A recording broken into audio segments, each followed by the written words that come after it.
Okay people, here's the last lesson on principle of moments. I'm on the same document, the last page, page 3. I'm just going to flick back to it. Okay, I just worked through this one in the lesson before this. This is the next lesson here. Okay, figure 3.8a. I'm not going to do it, you can do it yourself. I'm just going to point a few things out to you so I can give you a kickstart. Okay, there's the point of rotation, it's called D. Okay, it's a box. I think it's a him. It's time to lift the box. There's the weight of the box, which acts to the center or the center of gravity of the box, and it weighs 600 newtons. And he's lifting the box by a force of 400 newton. Okay, so the lever arm for this force is 0.3 meters. The lever arm for this force here is 1.2 meters. Okay, so that force is acting clockwise with respect to D, and that force is acting anti-clockwise with respect to D. Okay, so take moments about D using these forces here and distances here. Remember all distances in meters because we want the moments in Newton meters.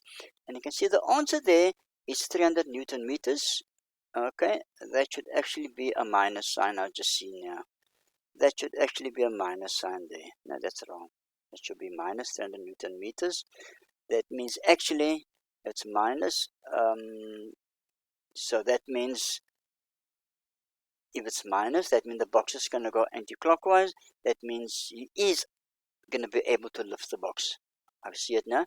That should be minus 300 Newton meters. Okay, so that distance and that distance there are perpendicular distances, so you can use it as it is. Right, that's all I'm going to say there.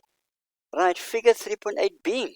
Okay, here's a guy struggling to move a rock. I don't know where the rock came from. Don't know if it fell from the sky or from Mars or from wherever, but he wants to move it away. So there's a point of rotation D, which was A in most of our previous examples. There's the weight of the rock, okay, and there's a distance 0.4 meters. He's exercising a force and using the whole, I'll say timber or steel bar as a lever. The distance, the lever arm for this force is 1.4 meters.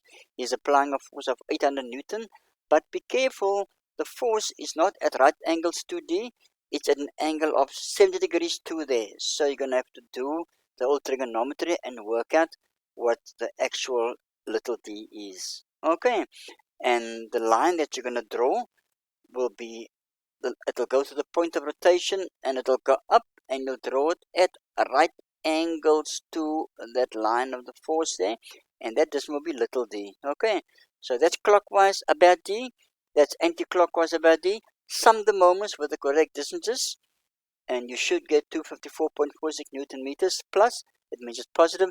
That means he is actually going to be able to move the lever down and move that rock. Okay, that's all I want to say there. Do it yourself and finish it off and check your answers. Okay, I'll see you on the next lesson.